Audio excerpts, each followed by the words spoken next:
Welcome to పూరాలోకల్. ఓ కాకి చనిపోతే తోటి కాకులన్నీ వచ్చి అరుస్తాయి. మూగ జీవాల్లో ఏదైనా చనిపోతే చుట్టూ చేరి రోదిస్తాయి. కానీ నేడు మానవ సమాజంలో మానవత్వం కనుమరుగవుతోంది. తోటి మనుషులు చనిపోతే కనీసం స్పర్శను కూడా మర్చిపోయి వ్యవహరిస్తున్నారు కొందరు. ఓ కుటుంబంలో మనిషి చనిపోతే వారికి అండగా నిలవాల్సిన ఓ ఇంటి యజమాని కిరాయిదారులపై అవమానవీయంగా వ్యవహరించిన ఘటన స్థానికులను కలిచివేస్తోంది.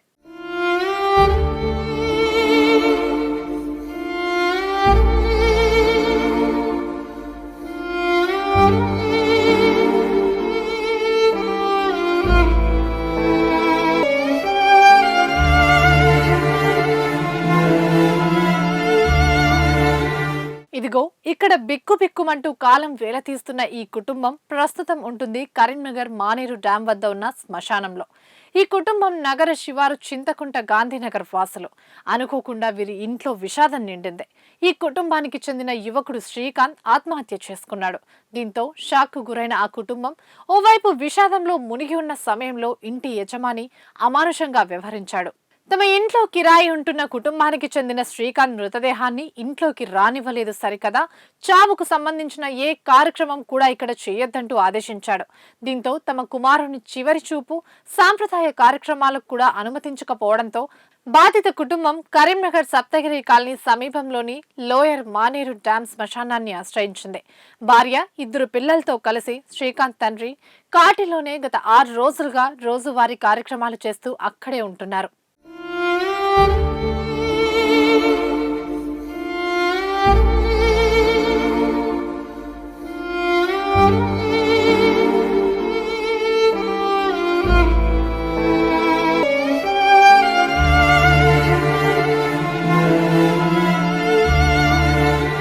హిందూ సాంప్రదాయం ప్రకారం కుటుంబంలో మరణం సంభవిస్తే కనీసం 12 రోజులు విషాదంగా గడిపి కర్మ కార్యక్రమాలు చేస్తారు. కుటుంబ సభ్యులను, బంధువులను పిలుచుకొని సాంప్రదాయ రీతిలో శ్రద్ధ కర్మలు నిర్వహిస్తారు. కానీ ఇంటి యజమాని చేసిన నిర్వాకంతో మృతుని చివరి అంత్యక్రియలు, తదుపరి కార్యక్రమాలు కూడా శ్మశానంలోనే జరుగుతుండటంతో స్థానికంగా ఈ వ్యవహారం చర్చనీయాంశమైంది.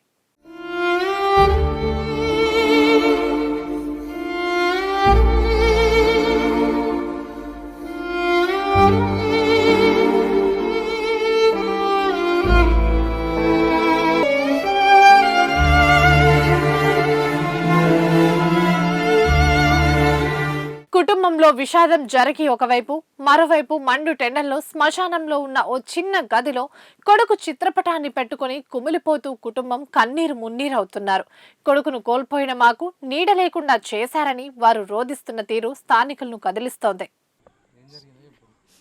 సార్ మా కొడుకు 5-6 నుంచి మానసికంగా ఎట్లతోటి మాట్లాడకుండా బాగా టెన్షన్ విధంగా అట్లా అయిపోయిండు. అన్నం తినకుండా అట్లున్నాడు. సరే తింటాడేమో, ఏదన్నా మంచిగా ఉంటాడేమో అని అనుకున్నాము. 5 రోజుల దాకా 6 రోజుల దాకా బయట ఉండు, నైట్ వచ్చుడు, పండుకునుడు, పోవుడు. ఈ ఒకరోజు ఏం చేసిండు, వచ్చిండు, పెషాప్ అయిండు. అలా తిందురమ్మని వాళ్ళ భార్య అన్నదేమో, ఇక తినలేదు. సర్లే చెప్పలేకున్నాడు. ఆయన వాళ్ళు లోపలికి వంగని వాళ్ళు వండుకున్నారు. 11:30కి అట్లా వచ్చిండు. వాళ్ళు వండుకున్నారు, లేపిండు, డోర్ తీసిండ్రు, వచ్చేసిండు. ఫ్రెషప్ అయిండట. ఏమై తినవా అని అడిగితే సప్లై చేయలేదట. ఈ పిల్ల పండుకుందని దగ్గరకు పోయింది, వాటర్ ఇచ్చిదానికి పోతే వచ్చేసి ఆమె లోపల వరకులోనే ఆయన సూసైడ్ చేసుకుండు. అంతే సార్. ఆయనకు బాగా పిల్లలతోటి బాగా బతకలేకుండా టెన్షన్ అయిపోయింది సార్. వాళ్ళకు ఆటోనే నడిపిస్తాడు. మళ్ళీ నన్ను చూసేటవాడు కూడా బయటకు వెళ్ళిపోయాడు. ఇంటికి పెద్దోడు. మాకు ఆధారం ఏం లేదు సార్. మా పిల్లల్ని చూడాలి, మాకు ఏమన్నా ఉద్యోగం ఏదన్నా ఇచ్చేయండి మాకు. ఇంట్లో కంటే 12 రోజుల దాకా వద్దు, ముట్టుడైపోయేదాకా అని అన్నారు. మొత్తానికి రాకమనిలే, ఎవరన్నా వేరే వాళ్ళు ఉంటే బట్టలు గిట్లా తీసుకుపోండి, తర్వాత ముట్టడైపోయాక రండి, ఆ తర్వాత మాట్లాడదామని అన్నారు. అంతే. ఇక అంతకన్నా మేము ఏం చెప్పలేను. ఇక మా బాబుకు ఫోన్ చేసి అంతే అన్నాడట. ఇక మేము వస్తాము అది అని ఆ బాబు కూడా అనలేము. మా బాధలో మేము ఉన్నాం సార్. చెట్టెత్తి కొడుకును ఓడగొట్టుకొని మేము ఇక్కడ ఉన్నాడంట. మాకు కష్టమైంది సార్. మాకు ఉండడానికి కూడా, తినడానికి కూడా ఫుడ్ కూడా దొరుకుతలేదు. ఎవరైనా తెచ్చి తింటుంటారు పిల్లలు. ఇంతవరకు కూడా మాకు ఏది కూడా ఆదుకుంటూ ఎవరు లేరు. మీ తరఫున ఏదైనా చేస్తే మేము బతుకుతుంటాం. ఇక్కడికి వెళ్తాం సార్. మాకు చేసేటానికి కూడా, కర్మలు చేసేదానికి కూడా మాకు సరిపోతలేదు.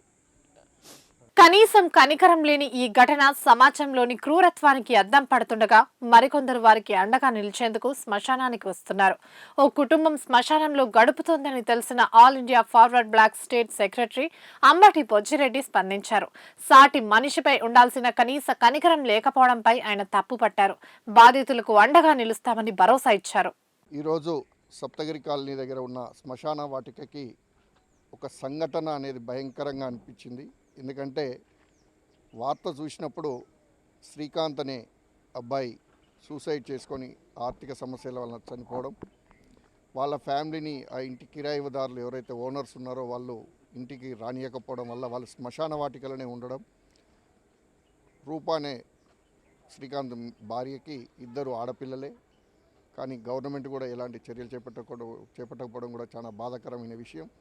ఈరోజు మేము గవర్నమెంట్ని కావచ్చు, అదేవిధంగా కలెక్టర్ గారిని కావచ్చు, ఈ ఫ్యామిలీకి 2 ఆడపిల్లల్ని చదువుతో పాటుగా రూపాకు కూడా మంచి గవర్నమెంట్ ఉద్యోగం ఏదన్నా ఎంప్లాయ్మెంట్ ఇవ్వాలని చెప్పేసి కూడా మేము డిమాండ్ చేస్తున్నాం. ఎందుకంటే ఇంత బాధాకరమైన విషయం ఎప్పుడు చూడండి. ఇది 2 ఆడపిల్లల్ని పెట్టుకొని ఆ ఫ్యామిలీ మొత్తం కూడా ఇక్కడ ఉండడం అనేది చాలా బాధాకరమైన విషయంగా తెలియజెప్తూ, ప్రభుత్వం కూడా తక్షణం దాని మీద ఆలోచన చేసి కలెక్టర్ గారు స్పందించాలని చెప్పేసి కూడా మేము కోరుతూ, అదేవిధంగా ప్రజాప్రతినిధులు కూడా కొంత సహాయ సహకారాలు అందించాలని చెప్పేసి కూడా మేము రిక్వెస్ట్ చేయడం జరుగుతుంది.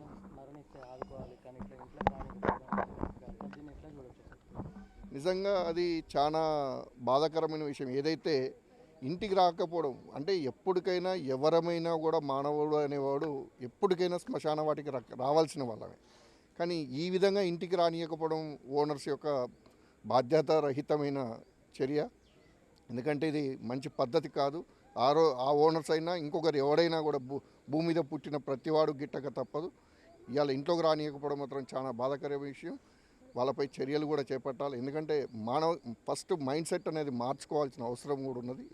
ఇది పద్ధతి కాదు. వారిని ఆదుకోవాలని చెప్పేసి వారిని కూడా కోరుతూ, ఇంట్లో ఉండనీయకపోవడం అనేది మాత్రం చాలా బాధాకర విషయం. వాళ్ళు శ్మశాన వాటికలో ఉండడమే మాట్లాడలేని పరిస్థితి. అలా ఆడపిల్లలను పెట్టుకొని ఇక్కడ ఉండడం చాలా బాధాకరమైన విషయం. కరీంనగర్ స్మార్ట్ సిటీ లాంటి నగరంలోని ఇలాంటి కలిచివేత సంఘటనలు జరగడం స్థానికంగా చర్చనీయాంశమవుతోంది. కిరాయిదారునికి కనీసం తమ కుటుంబంలో మరణానికి సంబంధించిన కార్యక్రమాలకు అనుమతించకపోవడంపై విమర్శలు వస్తున్న వేళ ఇలాంటి వారిపై చట్టరీత్యా చర్యలు తీసుకోవాలనే డిమాండ్లు కూడా వినిపిస్తున్నాయి. కిరాయిదారులు ఇచ్చే కిరాయి అవసరమే, కానీ వారి కుటుంబానికి సంబంధించిన స్థితిగతులు అవసరం లేనప్పుడు ఇలాంటి ఇంటి యజమానులు సమాజానికి ఏం నేర్పుతున్నారనే ప్రశ్న ఉత్పన్నమవుతోంది. ఇలాంటి అమానవీయ ఘటనలపై అందరూ స్పందించాల్సిన అవసరం ఎంతైనా ఉంది.